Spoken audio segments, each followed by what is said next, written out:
আসসালামু আলাইকুম, স্বাগত জানাচ্ছি আরটিভির দুপুরের সংবাদে। পুরোটা সংবাদ জুড়ে আপনাদের সাথে রয়েছে আমি নুসরাত সুজানা। শেখ হাসিনা সহ অভিযুক্তদের বিরুদ্ধে আনা 5টি অভিযোগ সন্দেহাতীতভাবে প্রমাণ করতে পেরেছে প্রসিকিউশন। তাই সর্বোচ্চ শাস্তি মৃত্যুদণ্ড সহ এদের সম্পদ বাজেয়াপ্ত করে শহীদ পরিবার ও আহতদের অনুকূলে দেওয়ার আবেদন জানানো হয়েছে বলে জানান আন্তর্জাতিক অপরাধ ট্রাইব্যুনালের প্রসিকিউটর গাজী এম.এইচ. তামিম। সকালে জুলাই আন্দোলনের প্রথম শহীদ রংপুরের শিক্ষার্থী আবু সাইদ হত্যা মামলার সাক্ষ্য গ্রহণের 14তম দিনে এসব কথা বলেন তিনি। এ সময় তিনি আরও জানান, শেখ হাসিনার মামলার রায় বাংলাদেশ টেলিভিশনে সরাসরি সম্প্রচার করা হবে। শেখ হাসিনার সাজা প্রসঙ্গে এক প্রশ্নের জবাবে তামিম বলেন, প্রধান আসামি নারী হলেও শাস্তির ক্ষেত্রে বিশেষ কোনো সুবিধা পাওয়ার সুযোগ নেই।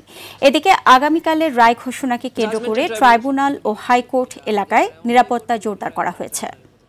আপনারা তো প্রমাণ করতে পেরেছেন? প্রসিকিউশন অবশ্যই মনে করে যে এই 5টি অভিযোগে আমরা সন্দেহাতীতভাবে প্রমাণ করতে পেরেছি। অর্থাৎ রায় প্রদানের ক্ষেত্রে আসামি নারী হোক পুরুষ হোক, তিনি তার অবস্থানে থেকে কি অপরাধ করেছেন সেই অপরাধের গ্র্যাভিটি বিবেচনা করে শাস্তি প্রদান করা হবে। পৃথিবীতে এখন পর্যন্ত যত এই ধরনের মানবতা বিরোধী অপরাধ হয়েছে, কেউই স্বীকার করেনি যে ওনারা অপরাধী। তারই অংশ হিসেবে উনি অস্বীকার করেছেন, কিন্তু আদালত এটাকে ডিসাইড করবেন যে উনি আদৌ অপরাধী কি নয়। কার্যক্রম নিষিদ্ধ সংগঠনের ডাকা 2 দিনের শাটডাউন কর্মসূচির প্রথম দিন ঢিলে ঢালাভাবে পালিত হচ্ছে। রাজধানীতে যানবাহন আর অফিস আদালতের কার্যক্রম স্বাভাবিক রয়েছে। ডিএমপির মুখপাত্র জানান, জনগণের জানমালের নিরাপত্তার স্বার্থে আইনশৃঙ্খলা বাহিনীর তৎপরতা বাড়ানো হয়েছে। ঢাকার বিভিন্ন জায়গায় বসানো হয়েছে বিশেষ চেকপোস্ট। দীপ্তচন্দ্র পালের রিপোর্টে থাকছে বিস্তারিত। মানবতা বিরোধী অপরাধের মামলায় সাবেক প্রধানমন্ত্রী শেখ হাসিনা সহ 3 আসামির রায়ের দিন ঘোষণাকে কেন্দ্র করে কয়েকদিন ধরে সামাজিক যোগাযোগ মাধ্যমে সরব আওয়ামী লীগ। গত রাতে রাজধানীতে বেশ কয়েকটি স্থানে ককটেল বিস্ফোরণ ঘটায় দুর্বৃত্তরা। মিরপুর, হাতিরঝিল, বিমানবন্দর, রেল স্টেশন ও আগারগাঁয়ে ককটেল মেরেছে দুর্বৃত্তরা। তবে এই ঘটনায় কেউ হতাহত হননি।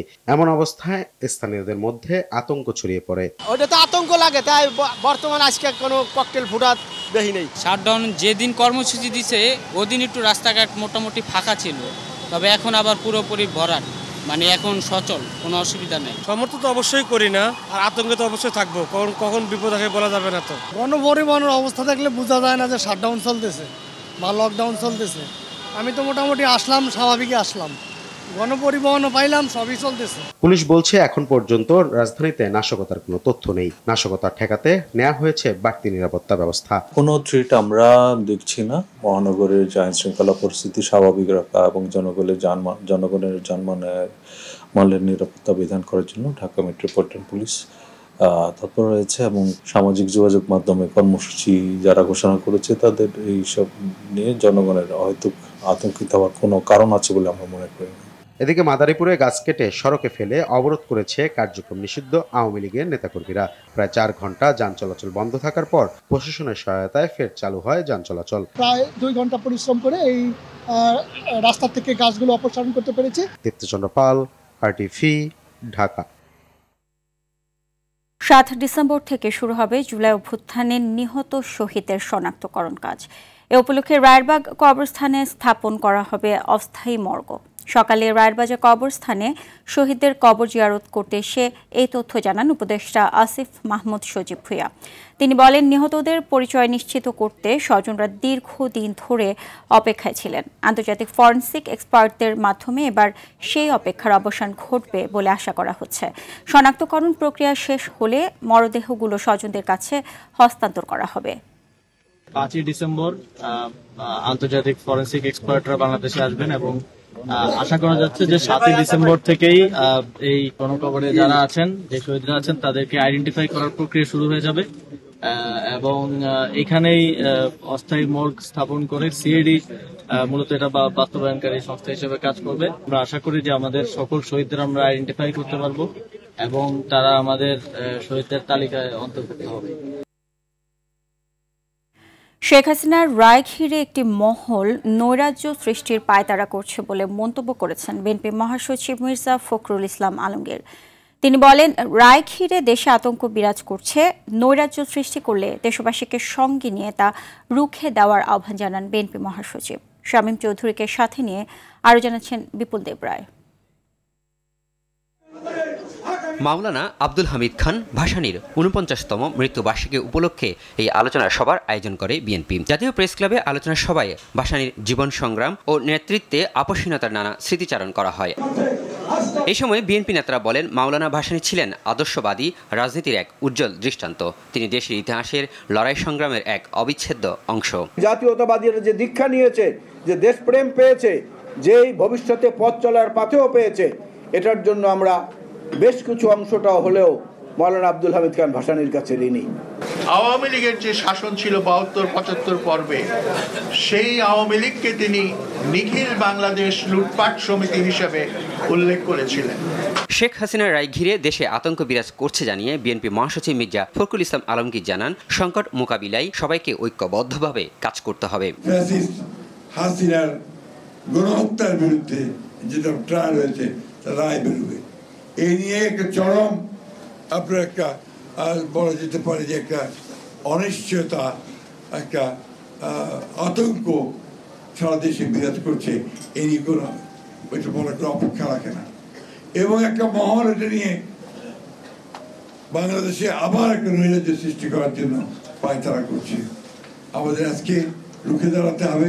দেশের রাজনীতি বিভ্রান্তির মধ্যে আছে জানিয়ে বিএনপি মহাসচিব বলেন, একটি গোষ্ঠী পরিকল্পিতভাবে নির্বাচনকে বিলম্বিত করতেই নানা দাবি তুলছে। এখানে কিছু গোষ্ঠী, কিছু মহল আজকে পরিকল্পিতভাবে এই বাংলাদেশে একটা অনিশ্চয়তা সৃষ্টি করতে চায়, এবং তারা বিভিন্ন রকম দাবি তুলে নির্বাচনকে ব্যাহত বা বন্ধ বিলম্বিত করতে চায়।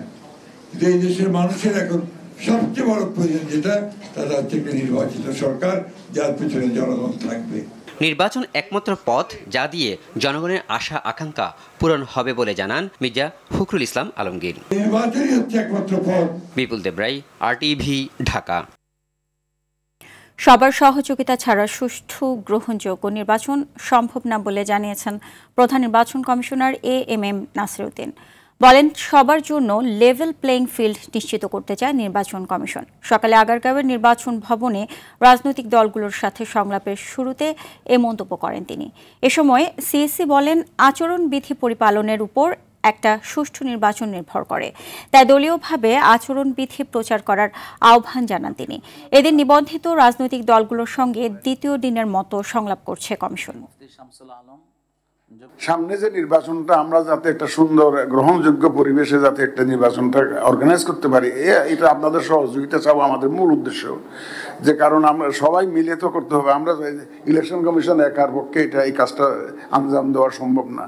ভোটারদেরকে কেন্দ্রে নিয়ে আসা, একটা সেফ এনভায়রনমেন্ট যাতে আমরা ক্রিয়েট করতে পারি, সেই ব্যাপারে আমাদেরকে সহযোগিতা করা, এই সমস্ত বিষয়ে আপনাদের একটা পরামর্শ আমরা চাইব, কিভাবে আমরা একটা সুষ্ঠু সুন্দর একটা নির্বাচন দিতে পারি।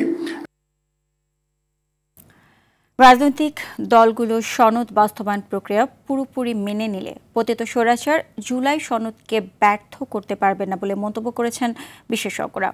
তফসিল ঘোষণার সঙ্গে সঙ্গে চলমান সংকট পুরোপুরি কেটে যাবে বলেও মনে করেন তারা। বলেন, জনরায় পেলে নির্বাচিত সংস্কার পরিষদ সনদ বাস্তবায়নে নৈতিক ও রাজনৈতিকভাবে বাধ্য থাকবে। খান আলমিনের রিপোর্টে থাকছে বিস্তারিত। জুলাই জাতীয় সনদ বাস্তবায়ন আদেশ জারির পরপর রাজনৈতিক দলগুলোর প্রতিক্রিয়ায় বিভেদের সুর দেখা গেলেও ক্রমান্বয়ে সেটি আংশিক সন্তুষ্টিতে রূপ নিচ্ছে। এতে গণভোটের পক্ষে জনরায়ের প্রত্যাশা হচ্ছে ইতিবাচক। গণভোটের নেতিবাচক প্রচারণা চালিয়ে পতিত স্বৈরাচার জুলাই সনদ ব্যর্থ করতে অপচেষ্টা চালাবে বলে মনে করেন বিশ্লেষকরা। তবে রাজনৈতিক দলগুলো বাস্তবায়ন প্রক্রিয়া পুরোপুরি মেনে নিলে সেই অপচেষ্টা নস্যাৎ হয়ে যাবে বলে মত তাদের। যেই সরকার পতিত হয়েছে এবং যারা গত 15-16 বছরে একটা কর্তৃত্ববাদী ব্যবস্থা চালু করেছিল, তাদের কাছে এটা পছন্দ নাও হতে পারে। তাদের একটা আগ্রহ থাকতে পারে পুরো গণভোটে এটাকে না ভোট দিয়ে এটাকে একটা ব্যর্থ জিনিসে পরিণত করা। কিন্তু তাদেরকে বাদ দিলে আমার তো মনে হয় দেশের আপামর মানুষ সংস্কারই চায়। জুলাইয়ের যে আন্দোলন হয়েছে এটি শুধু একটা নির্বাচনের জন্য না, তো সেখানে বাংলাদেশের শাসন ব্যবস্থায় ভারসাম্য তৈরি করার জন্য আমার কাছে মনে হয় যে এই জুলাইয়ের যে সনদ এটি বাস্তবায়ন করা প্রয়োজন আছে সেটি আসলে রাজনৈতিক দলগুলো মেনে নেবে বলে আমার কাছে মনে হয়। এখনো যে সংকট দেখা যাচ্ছে জাতীয় নির্বাচনের তফসিল ঘোষণার পর সেটি কেটে যাবে বলে মনে করেন তারা। পুরোপুরি সমস্যার সমাধান হয় না, তো সংকট তো আসলে কিছুটা থাকবেই এখানে এই অবস্থায় যা মনে হচ্ছে। তো যখন নির্বাচনের তফসিল ঘোষণা করা হবে আমার মনে হয় আস্তে আস্তে সব রাজনৈতিক দলই নির্বাচনমুখী হয়ে যাবে বলে আমার কাছে মনে হয়। এবং এটি দেওয়া হয়েছে, কিন্তু পাশাপাশি আমার মনে হয় রাজনৈতিক দলের উপরই at the end of the day এটি বাস্তবায়ন নির্ভর করবে। গণভোটে জনরায় এলে গঠিত সংবিধান সংস্কার পরিষদ সনদ বাস্তবায়নে আইনগত বাধ্যবাধকতায় না পড়লেও নৈতিক ও রাজনৈতিকভাবে বাধ্য থাকবে বলে মনে করেন এই বিশেষজ্ঞ। যে শেষ কথাটা কিন্তু সংস্কার পরিষদের নির্বাচিত সদস্যরাই বলছেন, এবং সেখানে বিএনপি সংখ্যাগরিষ্ঠতা পেলে বিএনপি সেখানে শেষ কথাটা বলতে পারবেন, কিন্তু ওনাদের উপরে একটা নৈতিক এবং একটা রাজনৈতিক চাপ থাকবে যে এটা সম্পূর্ণ বাস্তবায়ন করার। এটা কোনো আইনগত দায়িত্ব বলে আমি মনে করছি না। অধ্যাদেশ না দিয়ে জুলাই জাতীয় সনদ বাস্তবায়ন আদেশের কর্তৃত্ব অভ্যুত্থান থেকে এসেছে বলে মনে করেন তারা। খান আলামিন, RTV, ঢাকা। পূর্ব নির্ধারিত ঘোষণা অনুযায়ী 15 নভেম্বর থেকে বাহিনীর সদস্যদের নতুন পোশাক পরার কথা থাকলেও সীমিত পরিসরে তা সরবরাহ করা হয়েছে। পুলিশের পক্ষ থেকে জানানো হয়েছে এখনও সব সদস্যের জন্য পোশাক তৈরি না হওয়ায় সীমিত পরিসরে কিছু কর্মকর্তাকে নতুন পোশাক দেওয়া হয়েছে। শুরুতে মেট্রোপলিটন ও বিশেষ ইউনিটের সদস্যরা পোশাক পাচ্ছেন, পরে ধাপে ধাপে পুলিশের বাকি সব সদস্যের কাছে পৌঁছে যাবে নতুন পোশাক। ডিএমপির মুখপাত্র জানান এখন পর্যন্ত 20% পোশাক সরবরাহ করা হয়েছে। আগামী 30 নভেম্বরের মধ্যে বাকি পোশাক সরবরাহ করা হবে। জুলাই অভ্যুত্থানে নানা কারণে সমালোচনার মুখে পড়ে পুলিশ বাহিনী। দাবি ওঠে বাহিনীর সংস্কার ও পোশাক পরিবর্তনের পরে নতুন পোশাক অনুমোদন করে সরকার। বিভিন্ন পর্যায়ে দেওয়া হয়েছে, দেখা যায় কোথাও শার্ট দেওয়া হয়েছে, আবার প্যান্ট সরবরাহের কাজ প্রক্রিয়াধীন রয়েছে। এটা যেহেতু এটার সাথে অনেক কিছু বিষয় জড়িত, একটা সাপ্লাই চেইন আমাদের মেনটেন করতে হয়। সব কিছু মিলে 30 তারিখের মধ্যে আমরা আশা করি সবাইকে নতুন পোশাকের আওতায় আনা সম্ভব হবে। রাজশাহীতে বিচারকের ছেলে হত্যাকাণ্ডে সারা দেশে কালো ব্যাজ ধারণ কর্মসূচি পালন করছেন বিচারকরা। সকাল থেকে এই কর্মসূচি পালনের ঘোষণা দেন তারা। এদিকে 2 দফা দাবি পূরণে আইন উপদেষ্টার আশ্বাসে কলম বিরতি প্রত্যাহার করেছেন বিচারকরা। গত বৃহস্পতিবার বিকেল 4টার দিকে রাজশাহী মহানগর দায়রা জজ মোহাম্মদ আব্দুর রহমানের বাসায় দুর্বৃত্তরা হামলা চালায়। এতে তার ছেলে তাওসিফ রহমান সুমন ছুরিকাঘাতে নিহত হন এবং স্ত্রী তাসমিন নাহার গুরুতর আহত অবস্থায় হাসপাতালে চিকিৎসাধীন আছেন। এ ঘটনায় গ্রেফতার একজনকে রিমান্ডে জিজ্ঞাসাবাদ করছে পুলিশ। বিচারকদের নিরাপত্তা এবং বাসস্থানে এবং পরিবারের সকলের নিরাপত্তা অবশ্যই প্রয়োজন আমাদের, তার সাথে আমাদের আইনজীবীদেরও যে নিরাপত্তাটা আমাদের সকলেরই প্রয়োজন। ওনারা হয়তো কালো ব্যাজ ধারণ করছেন, কিন্তু বিচার কার্যক্রমে কোনো ব্যাঘাত ঘটে নাই। ওনারা সমস্ত কাজ নিয়ম মতো করছেন এবং আজকের যে বিচার কার্যক্রম স্বাভাবিকভাবে চলছে। দর্শক, এই বিষয়ে আরও জানাতে রাজশাহী থেকে সরাসরি যোগ দিচ্ছেন সহকর্মী মোস্তাফিজ রকি। মোস্তাফিজ, বিচারকদের কালো ব্যাজ ধারণ কর্মসূচির বিষয়ে সর্বশেষ কি তথ্য রয়েছে আপনার কাছে, আমাদেরকে বিস্তারিত জানাবেন। সুজনা, সকাল থেকেই মূলত যারা রাজশাহী আদালতের বিচারক রয়েছেন তারা কালো ব্যাজ ধারণ করে যে ঘোষিত কর্মসূচিটি রয়েছে সেটি তারা পালন করছেন। ফলে সকাল থেকে আমরা দেখেছি যে বিচারের যে স্বাভাবিক যে পরিচালনার যে কার্যক্রম সেটি কিন্তু স্বাভাবিক রয়েছে এবং যারা বিচার প্রত্যাশী রয়েছেন তারাও কিন্তু এসেছিলেন এবং যে বিচার যে কার্যক্রম সেটি কিন্তু এই দুপুর পর্যন্ত আমরা স্বাভাবিকভাবে চলতে দেখেছি। এছাড়াও যারা বিচারক রয়েছেন তারা কিন্তু সকাল 10টার দিকে যখন এজলাসে উঠেন তখন আমরা দেখেছি যে কালো একটি ব্যাচ পরে তারা কিন্তু এজলাসে উঠেন এবং যে বিচার যে প্রক্রিয়াটি সেটি শুরু করেন। এবং আমরা বিচারকের সাথে কথা বলেছি বেশ কয়েকজনের সাথে, তারা যেটা আসলে বলছেন যে এই যে বিচার যে কার্যক্রমটি রয়েছে সেই কার্যক্রমের মধ্যে তারা বলছেন যে যেহেতু কলম বিরতি তাদের একটি কর্মসূচি ছিল সেখান থেকে তারা সরে এসেছেন। এই কারণে তারা বলছেন যে যেহেতু মামলার জট রয়েছে, একদিন কলম বিরতি যদি তারা পালন করেন তাহলে কিন্তু যারা বিচার প্রত্যাশী রয়েছেন তারা অনেকটাই দুর্ভোগে তাদেরকে আসলে পড়তে হবে। সেই কারণে সে জায়গা থেকে সরে এসেছেন এবং তারা বলছেন যে গতকাল শনিবার কিন্তু আইন উপদেষ্টার সাথে তাদের একটি সৌহার্দ্যপূর্ণ একটি বৈঠক হয়েছে এবং সেখানে তাদের যে 2 দফা দাবি রয়েছে সেটি মানা হবে বলে তারা সেখানে আশ্বস্ত করেছে এবং এখন পর্যন্ত রাজশাহী আদালতে কিন্তু বিচার যে কার্যক্রম সেটি স্বাভাবিক রয়েছে। সুজনা। জি, আপনাকে অসংখ্য ধন্যবাদ।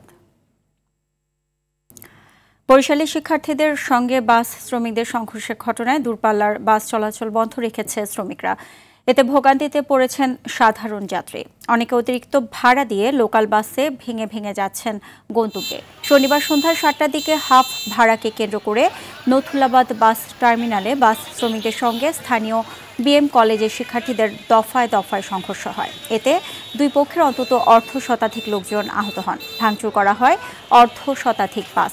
পরে পুলিশ ও সেনাবাহিনী আসলে পরিস্থিতি স্বাভাবিক হয়। ঘটনার বিচার দাবিতে ধর্মঘট ডাকে পরিবহন শ্রমিকরা। গাড়ি তো ভাই পাচ্ছি না, বাচ্চা কাচ্চা নিয়ে তো আসলে সমস্যাই আছে। যাতে গাড়ি নাই, রাস্তাঘাটে কিভাবে যাবো তাই বুঝতে পারতেছি না এখন। যে কোনো কিছু হইলেই গাড়ি ভাঙবে। 1500 থেকে 2000 স্টাফ আছে, আমরা এখন বর্তমানে আছি, স্ট্যান্ড অবস্থান করছি। তারা মনে করেন কালকে খাবে এইটা করে তাদের কাছে নাই। আমাকে নিরাপত্তা নাই, এই আবার যে আন্দোলন এরা করে আমাকে কেটা সিকিউরিটি দেবে, কিভাবে আমার গাড়ি চালাম বলেন। কর্তৃত্ববাদী রাজনীতি দূর করতে এবং ফ্যাসিজম যাতে মাথাচাড়া দিয়ে উঠতে না পারে সেজন্য সব রাজনৈতিক দলকে ঐক্যবদ্ধ থাকতে হবে বলে মন্তব্য করেছেন মায়ের ডাকের প্রধান সমন্বয়ক ও ঢাকা 14 আসনে বিএনপির এমপি প্রার্থী সানজিদা ইসলাম তুলি। আর একই আসনের জামায়াত প্রার্থী ব্যারিস্টার মীর আহমদ বিন কাসেম বলেন, তরুণদের ফ্যাসিবাদ মুক্তির স্বপ্নকে বাস্তব করতে জামায়াত সর্বোচ্চ দায়িত্বশীল ভূমিকা রাখবে। রোববার রাজধানীর বিএফডিসিতে ডিবেট ফর ডেমোক্রেসি আয়োজিত টেকসই গণতন্ত্রের জন্য ফ্যাসিবাদ বিরোধী রাজনৈতিক দলগুলোর ঐক্যমত নিয়ে ছায়া সংসদে এসব কথা বলেন তারা। সংগঠনটির প্রেসিডেন্ট হাসান আহমেদ চৌধুরী কিরণ বলেন, প্রধান উপদেষ্টার ভাষণে নির্বাচন নিয়ে অনিশ্চয়তা কেটে গেছে। এবারের নির্বাচন হবে বাঘে বাঘে লড়াই। ফলে জামাত বিএনপির মতভেদে সংঘাতের সংখ্যা নেই। ফ্যাসিজমকে নির্মূল করতে হলে আরেকবার মাথা চাড়া দিয়ে যেন তারা উঠতে না পারে, সেটার জন্য আমাদের সকলকে একত্রিত থাকতে হবে, আমাদের জনগণের ভাষা বুঝতে হবে, তারা কি চায় সেটা জানতে হবে, সেই আকাঙ্ক্ষা অনুযায়ী কাজ করতে হবে এবং তাহলেই একটা সত্যিকার গণতান্ত্রিক রাষ্ট্রে আমরা নিয়ে যেতে পারবো। এই তরুণরা দক্ষিণ এশিয়ার নৃশংসতম ফ্যাসিবাদকে যেভাবে লাল কার্ড দেখিয়েছে, হতে পারে আগামী নির্বাচনে আমাদেরকেও লাল কার্ড দেখিয়ে দিতে পারে তারা। আমাদের সময় আসছে আত্মসমালোচনা করার, সময় আসছে নিজেকে জিজ্ঞেস করার আমরা কি সঠিক পথে আছি কিনা। এবারে জাতীয় নির্বাচনে কোনোভাবে বাঘে সিংহে লড়াই হবে না, বিনা ভোটের কোনো নির্বাচন এবার হবে না, এবারে দিনের ভোট রাতে হবে না, এবারে আমি আর দাবির নির্বাচন কোনোভাবে হবার কোনো সুযোগ নেই। টাঙ্গাইলের মধুপুরে বাস চাপায় জিহাদ নামে এক মোটরসাইকেল আরোহী নিহত হয়েছেন। গতরাতে টাঙ্গাইল ময়মনসিংহ মহাসড়কের গোলাবাড়ি এলাকায় এই দুর্ঘটনা ঘটে। এ ঘটনায় বিক্ষুব্ধ লোকজন একই পরিবহনের বাসে আগুন ধরিয়ে দেয়। পরে ফায়ার সার্ভিসের লোকজন আগুন নিয়ন্ত্রণে আনে। এদিকে সাভারের গেন্ডা এলাকায় থেমে থাকা আনন্দ পরিবহন নামের একটি মিনি বাসে আগুন দিয়েছে দুর্বৃত্তরা। এতে বাসের 10% পুড়ে যায়। খবর পেয়ে দ্রুত ফায়ার সার্ভিস এসে আগুন নিভিয়ে ফেলে।